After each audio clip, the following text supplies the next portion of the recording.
Right. Data log. Mission Red Garden.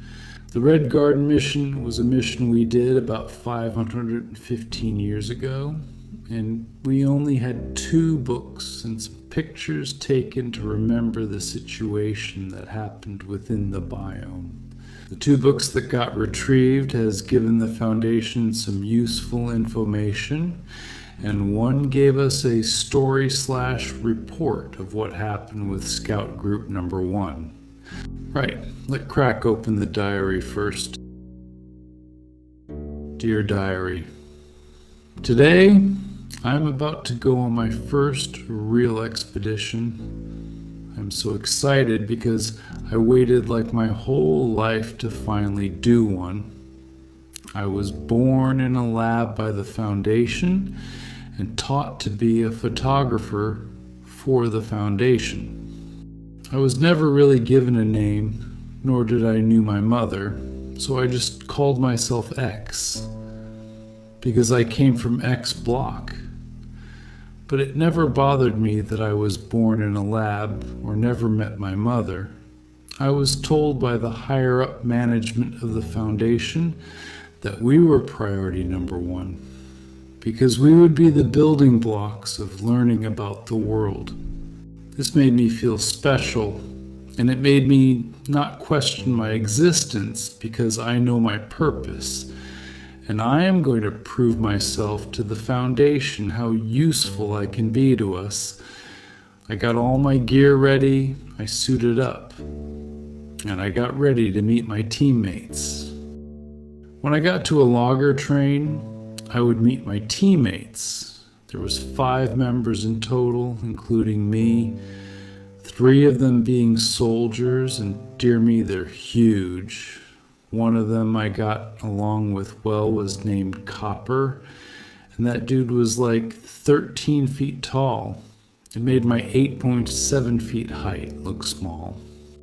Their jobs would be to obviously protect us as best as they can, which made me feel safe because all I heard is the creatures of this world are built like giants, heavy animals. But then there was also a medic who also was a biologist in the group. His name was Churst. He wasn't much of a talker, and if anything, he always seemed like he was always stressed. I heard he came from the grand system where humanity lives. So I tried asking questions like, what is it like in the grand system and how are babies made? Churst said the world is struggling, and he ignored my question on babies. I was not too upset about being ignored, but this tells me that Churst must be all workless talk. And beside, I had Copper to chat with on the way to our location. He told me a funny story about how he threw a 20-ton weigh through a wall and it hit somebody. Luckily, he was also a soldier and only had a concussion. I found it shocking how strong soldiers are. He told me how different roles have different diets. He was fed on a diet of high proteins of the Black Tar Pix's proton sac, which he stated has to be filtered heavily because there was 2.97 tons of protein in it, and the sac only weighed 3 tons. That's like 99 grams of protein per 100 grams. And before he could even eat that diet, he was given entity milk to drink while he was an infant, so his body can handle extreme chemicals in the diet, as well as getting about 5% of the physical strength of an entity. Told me to try not think too hard on what entity milk was.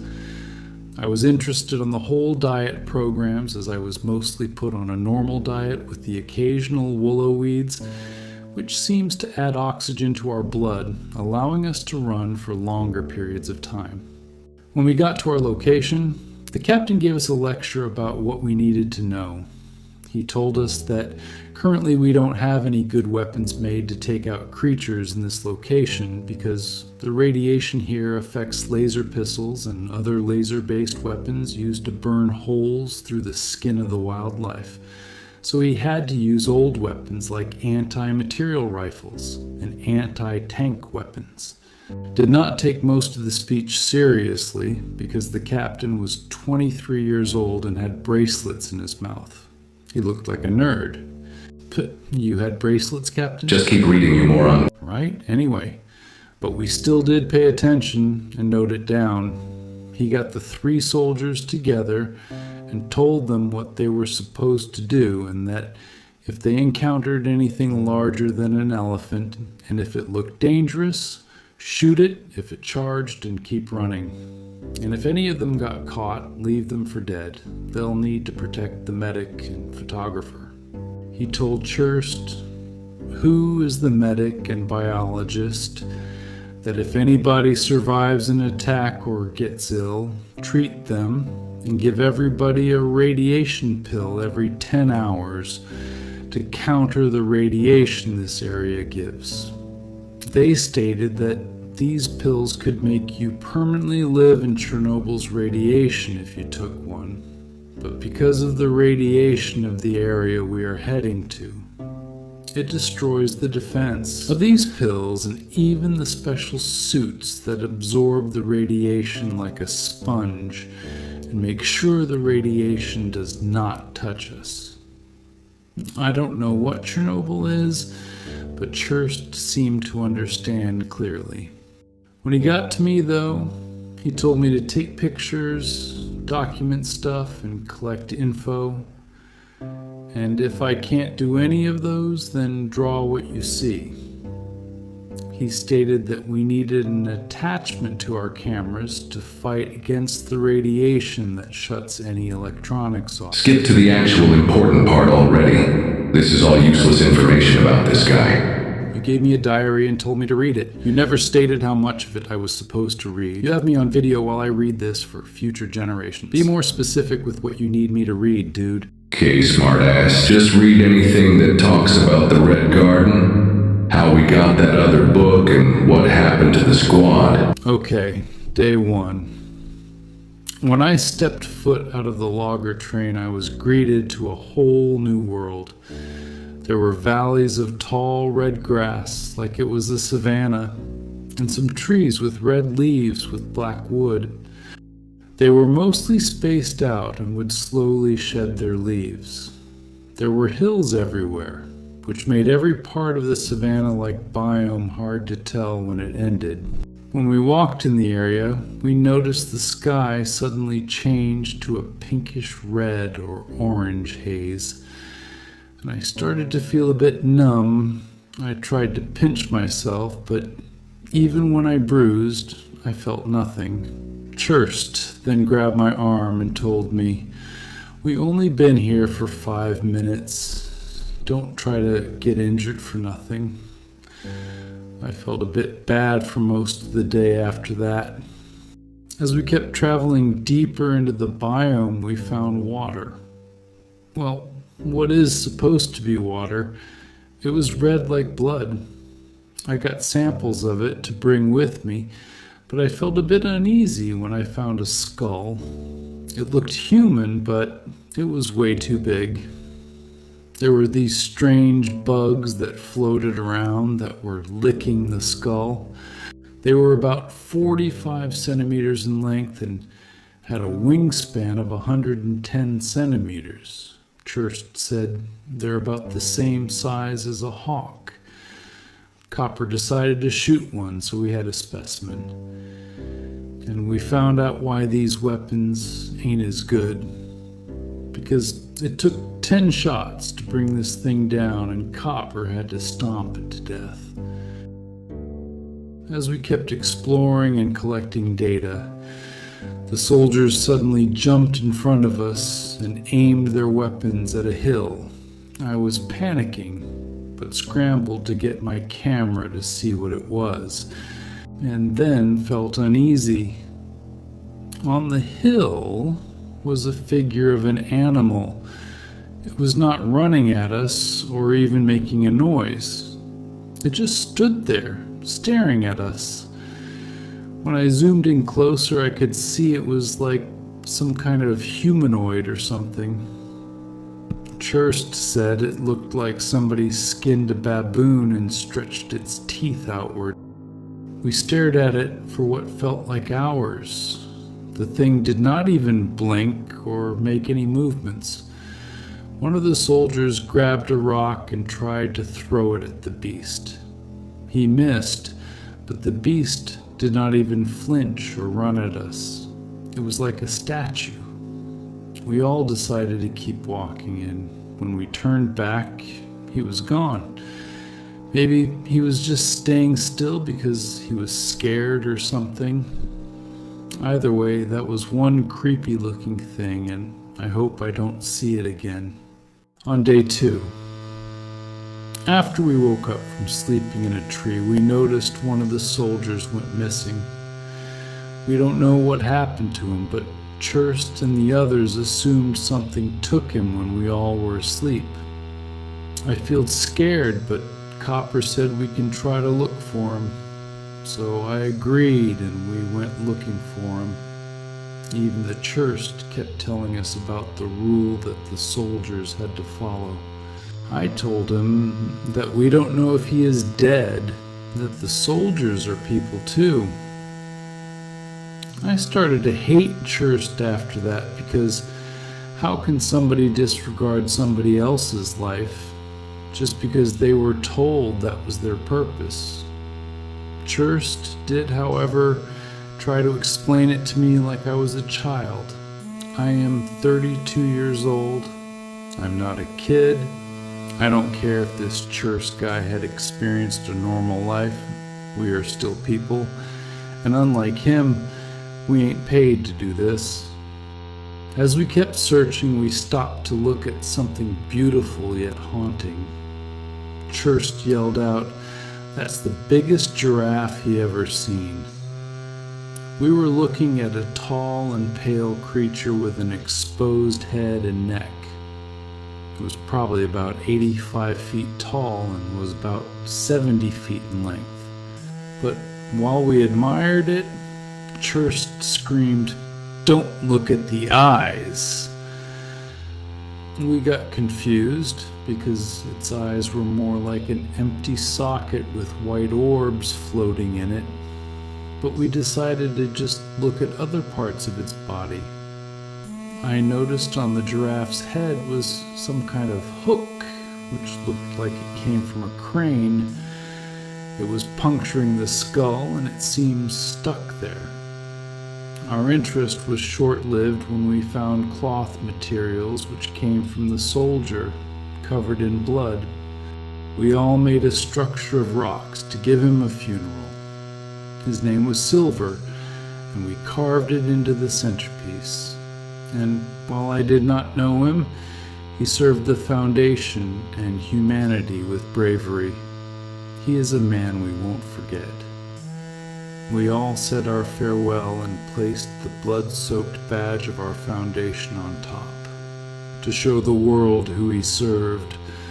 It was getting dark again, but we were not going to sleep in a tree this time. Copper and the other soldier, which I got to know, named Obsidian, started to break a hole into a boulder. It was big enough to make sure nothing we couldn't fight could get in. They just punched the rock with their bare fist. I wanted to give it a shot, but Churst told me that you're not built like a soldier, and how soldiers are genetically stronger than any normal human, and that only superhumans and giants are above them in power. I knew about the ranks, I told him, but he responded with, "You were made in a lab, and like 2 days ago you asked how babies are made. Why do you blame me for not thinking you understand any of this?" I wanted to argue, but he had a point, and we were not put in the team to argue. But then he stopped speaking to me, and then told the soldiers to hurry up and quickly. When I asked what the rush was, he pointed into the distance. It was that thing again. He was still staring, and he had something in his mouth. I don't know what it was, but regardless, I did not feel comfortable having it watching me. I told everybody to look away for a second, and like last time, it vanished. Churst did not 100% understand why it would just disappear once nobody is looking. We all agreed on calling it the Blood Monkey. Whether or not that name will stick with the Foundation is up to them. We went in the cave and sealed the entrance with rocks, but had many gaps so we can breathe. When we woke up in the morning and got out of the cave, we noticed that something tried to get in, because 5-digit scratch marks were everywhere on the rock, and almost like something was eroding the rocks. We all decided put the blame on that monkey, but we had no real proof. We traveled for hours until we found something extremely important. We found a man-made structure. It was a statue. The statue was tall and it looked like a person. Kirst said under his breath, "Iron." I asked what Iron is, and he told me he is the origin of carnage, the third strongest origin behind Lunatia and Skullmare. He told me he was basically something that sits on a throne far taller than gods. When I asked more about Iron, Churst told me we need to focus, and that all I need to know is that Iron is a dangerous force of existence and should not be taken lightly. I decided to document as much as I could about the statue. The statue was very old, most likely been here many thousand years before the Foundation even existed. These red plants started to grow on it and flowered. The details in the statue are very specific, and specific facial features, such as a large, sharp smile filled with teeth, one eye with a mark, and the other looked spiraled, as well as random markings on its body and a strange symbol in the chest. When we got even closer, we found something interesting. Many random scraps which looked like something people would give as an offering. While there was an old book, it had a red dot on it, and it had English writing called The Scripture of Carnage. When we opened the book, it was not in English and mostly random gibberish stuff, but it did have occasionally English or Latin words that could be translated, and some very grotesque and goddamn horrific imagery of people starving, fighting, and violence. And even images of ritual that people do too. But after 2 minutes of reading, I felt sick, as if the book was talking to me. Random symbols in the book would feel like a punch in the face, and my eyes started to hurt. I closed the book because something is very wrong with that book. Felt like my eyes had been held by hands from inside my head, and once that book closed, it left. I wanted to cry. Copper may have saw my reaction and came to check on me. I appreciated his company and support. We were getting ready to head off when we noticed it again, that blood monkey.